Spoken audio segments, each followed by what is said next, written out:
Hi friends, welcome to our channel.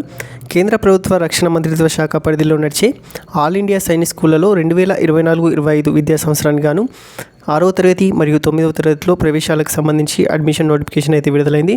ఈ నోటిఫికేషన్కి సంబంధించి పూర్తి సమాచారం వివరాలు ఈ వీడియోలో తెలుసుకుందాం. ఈ వీడియోని స్కిప్ చేయకుండా చివరి వరకు చూడండి. ప్రస్తుతం 5వ తరగతి చదువుతున్న విద్యార్థులు 6వ తరగతి ప్రవేశానికి, అలాగే 8వ తరగతి చదువుతున్న విద్యార్థులు 9వ తరగతిలో ప్రవేశానికి సంబంధించి అయితే అడ్మిషన్కి అప్లై చేసుకోవచ్చు. ఇక ఈ అడ్మిషన్కి సంబంధించి ముఖ్యమైన తేదీలు కనుక ఒకసారి చూసుకున్నట్లయితే online submission of application forms వచ్చేసి 24 డిసెంబర్ నుండి 13 జనవరి మధ్య అయితే అప్లై చేసుకోవాల్సి ఉంటుంది. లాస్ట్ డేట్ ఫీజుకి వచ్చేసి జనవరి 14 అప్ టు 11:50 PM వరకు అయితే ఆన్లైన్లో అప్లికేషన్ ఫీజు అయితే చెల్లించవలసి ఉంటుంది. ఇక కేటగిరీ వారీగా ఫీజు కనుక చూసుకున్నట్లయితే అప్లికేషన్కి సంబంధించి జనరల్ మరియు ఓబీసీ నాన్ క్రిమినల్ వాళ్ళైతే 800 రూపాయలు, అలాగే షెడ్యూల్డ్ కాస్ట్ అండ్ షెడ్యూల్డ్ ట్రైబ్స్కి సంబంధించి 650 రూపాయల అప్లికేషన్ ఫీజు అయితే చెల్లించవలసి ఉంటుంది. ఇక అప్లై చేసుకున్న విద్యార్థులు జనవరి 16వ తేదీ నుండి జనవరి 18వ తేదీ మధ్య ఏమైనా మిస్టేక్స్ ఉంటే అప్లికేషన్ ఫామ్స్లో ఎడిట్ అయితే చేసుకోవచ్చు.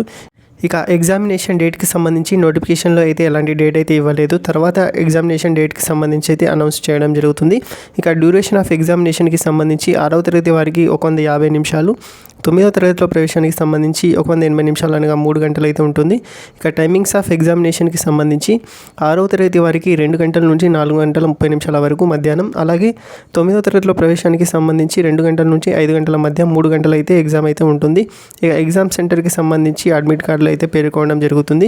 ఇక అడ్మిషన్కి సంబంధించి అప్లై చేసుకునే ముందు అప్లికేషన్కి సంబంధించి ఏమేమి డాక్యుమెంట్స్ ఉండాలో చూసుకున్నట్లయితే క్యాండిడేట్ విద్యార్థి యొక్క ఫోటోగ్రాఫు మరియు లెఫ్ట్ హ్యాండ్ థంబు, అలాగే సిగ్నేచరు, అలాగే డొమిసైల్ సర్టిఫికేట్ అనగా రెసిడెన్స్ సర్టిఫికేటు, విద్యార్థి యొక్క డేట్ ఆఫ్ బర్త్ సర్టిఫికేటు మరియు క్యాస్ట్ సర్టిఫికేటు, స్కూల్ బోనాఫైడ్ అయితే దగ్గర ఉంచుకోవాలి.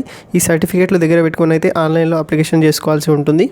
ఇక విద్యార్థి వయస్సుకు సంబంధించి అర్హతలు కనుక చూసుకున్నట్లయితే 6వ తరగతిలో ప్రవేశానికి సంబంధించి విద్యార్థి యొక్క వయస్సు 10 నుంచి 12 సంవత్సరాల మధ్య ఉండాలి. 31 మార్చ్ 2025 డేట్ అయితే కట్ ఆఫ్ డేట్గా ఇవ్వడం జరిగింది. అనగా 2013 ఏప్రిల్ 1వ తేదీ నుండి 31 మార్చ్ 2015 మధ్య జన్మించిన వారైతే అర్హులు. ఇక 9వ తరగతిలో ప్రవేశానికి సంబంధించి విద్యార్థి యొక్క వయస్సు 13 నుంచి 15 సంవత్సరాల మధ్య ఉండాలి. వీరికి కూడా కట్ ఆఫ్ డేట్ 2025 మార్చ్ 31 ఇవ్వడం జరిగింది. ఇక 2010 ఏప్రిల్ 1వ తేదీ నుంచి 2012 మార్చ్ 31 మధ్య జన్మించిన వారైతే అర్హులు.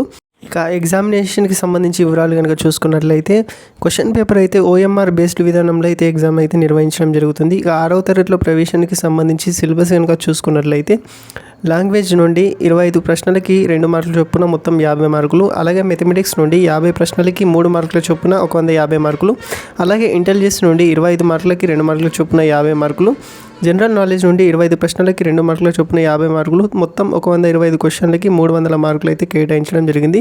అలాగే 9వ తరగతిలో ప్రవేశానికి సంబంధించి సిలబస్ కనుక చూసుకున్నట్లయితే మ్యాథమెటిక్స్ నుండి 50 ప్రశ్నలకి 4 మార్కుల చొప్పున 200 మార్కులు, ఇంటెలిజెన్స్ నుండి 25 ప్రశ్నలకి 2 మార్కుల చొప్పున 50 మార్కులు, ఇంగ్లీష్ నుండి 25 ప్రశ్నలకి 2 మార్కుల చొప్పున 50 మార్కులు, జనరల్ సైన్స్ నుండి 25 ప్రశ్నలకి 2 మార్కుల చొప్పున 50 మార్కులు, సోషల్ సైన్స్ నుండి 25 ప్రశ్నలకి 2 మార్కుల చొప్పున 50 మార్కులు, మొత్తం 150 ప్రశ్నలకి 400 మార్కులు అయితే ఎగ్జామ్ అయితే నిర్వహించడం జరుగుతుంది.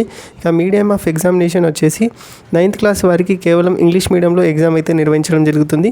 అలాగే 6వ తరగతిలో ప్రవేశానికి సంబంధించి వీరికి మాత్రం ఇంగ్లీష్, మరాఠీ, ఒడియా, బెంగాలీ, హిందీ, అస్సామీ, పంజాబీ, తమిళ్, గుజరాతీ, తెలుగు, కన్నడ, ఉర్దూ, మలయాళంలో అయితే ఎగ్జామ్ నిర్వహించడం జరుగుతుంది. మీరు ఎంచుకున్న ఎగ్జామ్ లాంగ్వేజ్లో అయితే క్వశ్చన్ పేపర్ అయితే ఇవ్వడం జరుగుతుంది. సో OMR ఎగ్జామినేషన్ బేస్డ్ విధానంలో ఉంటుంది కాబట్టి ఎగ్జామినేషన్ లాంగ్వేజ్కి సంబంధించి మీరు ఏ లాంగ్వేజ్లో రాయాలనుకుంటున్నారో ఆ లాంగ్వేజ్ని అప్లై చేసేటప్పుడు అయితే ఎంచుకోవాల్సి ఉంటుంది. మన తెలుగు రాష్ట్రాల్లో సైనిక్ స్కూల్కి సంబంధించి వివరాలు కనుక చూసుకున్నట్లయితే ఆంధ్రప్రదేశ్లో సైనిక్ స్కూల్ కొరుకొండ మరియు కలిగిరిలో అయితే అందుబాటులో ఉన్నాయి. తెలంగాణలో ఎటువంటి సైనిక్ స్కూల్ అయితే లేదు. అయితే తెలంగాణ వారికి డౌట్ రావచ్చు, మరి ఏ సైనిక్ స్కూల్కి అప్లై చేసుకోవాలని. అలా ఏం లేదు, భారతదేశంలో ఉన్న ఏ సైనిక్ స్కూల్ అయినా మీరు అప్లై చేసుకోవచ్చు, అడ్మిషన్ అయితే పొందవచ్చు. కేవలం మార్కులు మరియు రిజర్వేషన్ సౌకర్యంతో అయితే అడ్మిషన్కి ఎంపిక చేయడం జరుగుతుంది. కావున ఏ స్కూల్కైనా మీరు అయితే అప్లై చేసుకోవచ్చు. ఇక ఎగ్జామినేషన్ సెంటర్స్కి సంబంధించి వివరాలు కనుక చూసుకున్నట్లయితే తెలంగాణ వారికి సంబంధించి హైదరాబాద్ మరియు కరీంనగర్లో ఎగ్జామినేషన్ సెంటర్స్ అయితే అందుబాటులో ఉన్నాయి. అడ్మిషన్కి సంబంధించి సిలబస్ వైజ్, టాపిక్ వైజ్ అయితే ఇవ్వడం జరిగింది. నోటిఫికేషన్లో పేజ్ నెంబర్ 47 నుంచి 50 వరకు అయితే క్లియర్గా నోటిఫికేషన్కి సంబంధించి టాపిక్స్ వైజ్ లెసన్స్ కూడా ఇవ్వడం జరిగింది. ఒకసారి మీరు క్లియర్గా నోటిఫికేషన్ అయితే చూడండి. ఇక ఈ సైనిక్ స్కూల్లో అడ్మిషన్స్కి సంబంధించి సీట్లకు సంబంధించి రిజర్వేషన్ కనుక ఒకసారి క్లియర్గా చూసుకున్నట్లయితే మొత్తం 100 సీట్లు ఉన్నట్లయితే టోటల్ సీట్స్కి సంబంధించి హోమ్ స్టేట్ వారికి సంబంధించి అనగా మహారాష్ట్రలో సైనిక్ స్కూల్ ఉన్నట్లయితే మహారాష్ట్ర వారికి 67% అనగా 67 సీట్లు, మిగతా స్టేట్స్కి సంబంధించి 33% అనగా 33 సీట్లు అయితే కేటాయించడం జరుగుతుంది. ఈ 67 సీట్లలో ఎస్సీ వారికి 10 సీట్లు అనగా 15%, ఎస్టీ వారికి 7.5% అనగా 5 సీట్లు, ఓబీసీ నాన్ క్రిమినల్ వారికి 27% అనగా 18 సీట్లు అయితే కేటాయించడం జరిగింది. ఇంకా మిగిలిన 34 సీట్లకు సంబంధించి డిఫెన్స్ మరియు జనరల్ వారికి అయితే కేటాయించడం జరుగుతుంది. ఇక అదర్ స్టేట్ మిగతా 33 సీట్లకు సంబంధించి రిజర్వేషన్ కనుక చూసుకున్నట్లయితే ఎస్సీ వారికి 15% అనగా 5 సీట్లు, ఎస్టీ వారికి 2 సీట్లు, ఓబీసీ వారికి 9 సీట్లు, బ్యాలెన్స్ సీట్స్ మిగిలిన 17 సీట్లని డిఫెన్స్ మరియు జనరల్ విభాగాల విద్యార్థులకు అయితే కేటాయించడం జరుగుతుంది. ఈ విధంగా 100 సీట్లను అయితే ఫిల్ చేయడం జరుగుతుంది. క్యాస్ట్ల వారిగా రిజర్వేషన్ సౌకర్యం అయితే ఉంటుంది. సో ఇది విద్యార్థులు గమనించగలరు. సెంట్రల్ గవర్నమెంట్ కొత్తగా 40 స్కూళ్ళకైతే సైనిక్ స్కూళ్ళకి సంబంధించి పర్మిషన్ అయితే ఇవ్వడం జరిగింది. కాబట్టి ఇది విద్యార్థులకి మంచి అవకాశంగా చెప్పుకోవచ్చు. ఎవరైతే ప్రస్తుతం 5వ తరగతి మరియు 8వ తరగతి చదువుతున్న విద్యార్థులు ఉన్నారో ఖచ్చితంగా ఈ యొక్క సైనిక్ స్కూల్కి సంబంధించి అప్లై అయితే చేసుకోండి. ఎందుకంటే ఈ యొక్క సైనిక్ స్కూల్లో ఒకసారి సీట్ వచ్చినట్లయితే మీరు జీవితంలో స్థిరపడే అవకాశం అయితే 100% ఉంటుంది. ఎందుకంటే ఇంటర్ వరకు అయితే విద్యను అందించడం జరుగుతుంది. అలాగే ఇందులో స్టడీ కంప్లీట్ చేసిన విద్యార్థులకి నేవీ, డిఫెన్స్, ఆర్మీ విభాగాల్లో ఫస్ట్ ప్రిఫరెన్స్ అయితే ఇవ్వడం జరుగుతుంది. సో జాబ్ వచ్చే అవకాశం 100%గా ఉంటుంది. కాబట్టి ఎవరైనా సరే 100% ప్రయత్నం చేయండి, మీకు సీట్ వచ్చే అవకాశం అయితే ఉంటుంది. అలాగే మీకు ఈ నోటిఫికేషన్కి సంబంధించి ఎటువంటి డౌట్లు ఉన్నా కూడా కింద కామెంట్ సెక్షన్లో కామెంట్ అయితే పెట్టండి. అలాగే లైక్ కూడా చేయండి. ఇక మీకు ఏమైనా డౌట్లు ఉంటే కామెంట్ సెక్షన్లో కామెంట్ చేయండి, ఖచ్చితంగా రిప్లై అయితే చేస్తా. ఈ ఇన్ఫర్మేషన్ కనుక నచ్చినట్లయితే నా యొక్క ఛానల్ని సబ్స్క్రైబ్ చేసుకుని నాకు సపోర్ట్ చేయండి. మరిన్ని ఎడ్యుకేషన్ ఇన్ఫర్మేటివ్ వీడియోలు చేయడానికి నేను కూడా ప్రయత్నిస్తాను. Thank you friends.